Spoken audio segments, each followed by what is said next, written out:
खुलुमबाय स्टुडियाव दं आं उदांस्रि मोसाहारि गोबाव सम रायजो जाबोनाय गंसे गामिया सरखारजों नायसनजायैयाव एबा लामा दालांखौ बानायना होयैनि थाखाय गंसे गामिया नखर नखर रां खांलायनानै गावसोरनो लामा दालांखौ बानायना लादों।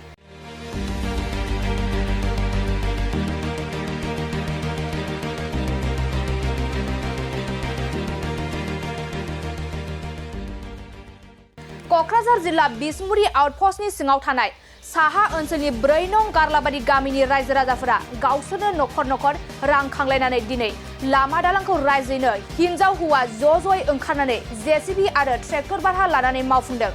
बे गामिनि लामा दालांआ जोबोद गाज्रि थासारियाव दं।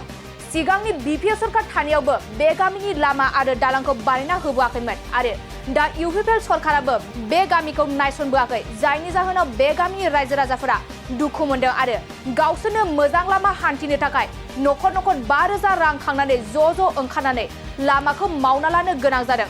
बेनिखायनो बे गामिनि रायजो राजाफोरा खौरांनि गेजेरजों बुंदों दि जाय सरकारा जोंखौ मदद होगोन बे सरकारनोसो जों रायजो राजाफोरा भट होनानै देरहासार खालामगोन। सिगांनि बिपिएफ सरकाराबो जोंनि गामि ओनसोलनि लामा दालां जेबो मावफुंनानै होआखै आरो दाबो इउपिपिएल सरकाराबो मावफुंनानै होआखै। बेनिखायनो जाय दैदेनगिरिया जोंनि गामिनि लामा दालां मावफुंनानै होगोन बिसोरनोसो जों भट होगोन होननानै फोरमायदों रायजो राजाफोरा। नंगालाबारिनि सासे गार्जेन दा बे लामाखौ मावनायाव आङो ओरैबायदि साननानै मावनाय जादों, जों मोननै सरकारनिफ्रायबो जेबो अनसुंथाइ मोननाय जायाखै, बिपिएफ सरकारनिफ्रायबो जेबो अनसुंथाइ मोननाय जायाखै, इउपिपिएल सरकारनिफ्रायबो जों जेबो अनसुंथाइ मोननाय जायाखै।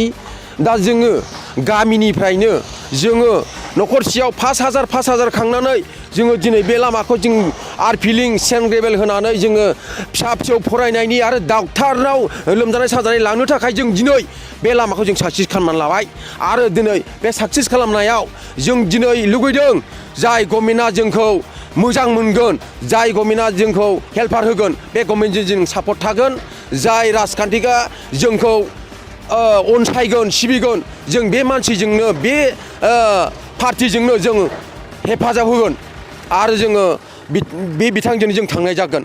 दा जोङो नांगौ पाब्लिक सुबुं हिसाबै जोंनो दालां आरो लामा जोंनो गोनां, बिनि थाखायनो जों दिनै बे खामानिखौ जों मावदों आरो दिनै जोंनि दुखु दाहाखौ जों दिनै फोरमायाबो जोबा। जों बेसेबांबा गोबाव जाबोबाय, दिनै बिपिएफआवबो बेसेबां गोबाव जाबोबाय आरो दिनै इउपिपिएलआवबो जाबाय, दिनैसिम जोंनि लामाखौ रावबो नायसना आरो रावबो एक्सेप्ट खालामा। गोरों गोराफ्राबो गोबां दरखास्त होबाय, गोबां बायदि जों लिरनानै होबाय, थेवबो जोंनि लामानि थाखाय रावबो फैया आरो नायफैया आरो मावनानै होफैया। बिनि थाखाय जों दिनै दुखु जारलानि गेजेरजों जों दिनै जोंनि गामिनि लामाखौ जों दिनै गंफा न'खराव जोङो 5,000 खरि खांनानै जोंनि गामिनि लामाखौ जों दिनै आरफिलिं सेन्ड ग्रेभेल खालामनानै जों थांलाय फैलाय जानफावनि थाखाय गथ' गथाय स्कुल फरायनाय आरो जों हाथाय बाजार दखान गला खालामनो थाखाय उसुबिदानि थाखाय जों बे खामानिखौ जों मावनानै लानाय जाबाय। दा जों बर' माहारि हिसाबै जोंनि राजखान्थि सुबुंफोरा, राजखान्थिनि लिडारफ्रा जोंखौ नायसननांगौमोन। जों 4 नं गारलाबारि गामिनि मानसि सोद्रोमाफोर दिनै रायजो राजा दं दिनै आरो जों बाहाय थगायनायनि फोलानायनि जों जेबो माबा गैया, नायफैनो हागोन आरो नायफैगोन नुफैगोन। दा बिनिखायनो आं बे 4 नं गारलाबारिनिनो सासे गावब्रा गार्जेननिनो आखान्थि जों गामिनिनो रायजो जाग्रा सासे सुबुं, सिन्था खालामग्रा जों गामिनिनो खेथि मावनानै जाग्रा सुबुं।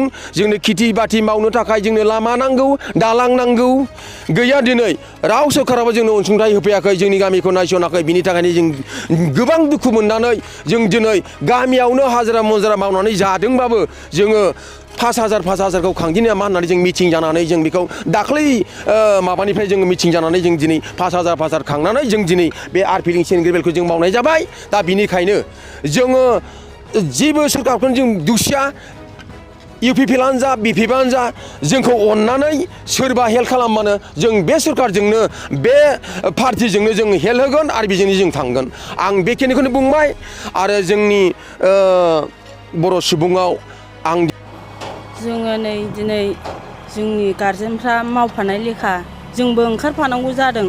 दिनै जोङो लामा गाज्रिनि थाखायनो जोंनि मानसिफ्रा ओंखारनाय जेब्ला जोंबो ओंखारफाबाय, फिसा फिसौनि लिरनाय फरायनायनि थाखाय जोङो दिनै बिराद खस्थ' गोग्लैयो। दिनै दखानाव थांनाय, हाथायाव थांनाय, दिनै स्कुलाव थांनाय डाक्टार अजानाव होसोनायाव जोङो बिराद गोब्राब जायो। जोंनि थाखाय गारि गंसे फैया गामि सिंनि मानसि होननानै जों जेब्लायबो सरखारनिफ्राय मदद बियो। जोंखौ बहर समावल' गोदै बुरखायफैयो, जोंखौ लांफैयो, ओरैबायदि होगोन, लामा होगोन, दालां होगोन होननानै जोंखौ बुरखायफैयो। नाथाय दिनैसिम जों गंसेबो मोनफेराखै। दिनैसिम जोङो 7-8 बोसोर हाबा जाफैबाय, नाथाय दाबो बे खस्थ'खौनो जों मावनांबाय थायो। जोंनि फिसाफोरनि फरायनायनि थाखाय जों समान खस्थ' लानांगौ जायो। जों दा बेखौनो लुगैयो दि जोंनि सरखारा जोंखौ एसेबाबो अनसुंथाइ होफैयो, जेब्लायबो जोंखौ नायसनफैयो। जों बेखौनो आर'ज गाबो, जोंखौ जुदि नायफैयोबा जोङो बहरखौ जाय नायफैगोन बेनोनो जों होगोन।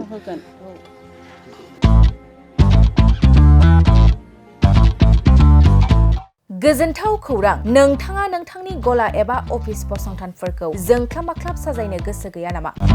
नोंथांनि गलाफोरखौ बायदि रोखोमनि जोंख्लाब-माख्लाब खालामनानै साजायनो थाखाय क'क्राझार नोगोरनि सिङाव थानाय गौरां भेलि हटेल साखाथियाव चाणक्य आर्ट एन्ड डिजाइन गलाया लानानै फैदों बायदि रोखोमनि आर्ट डिजाइन।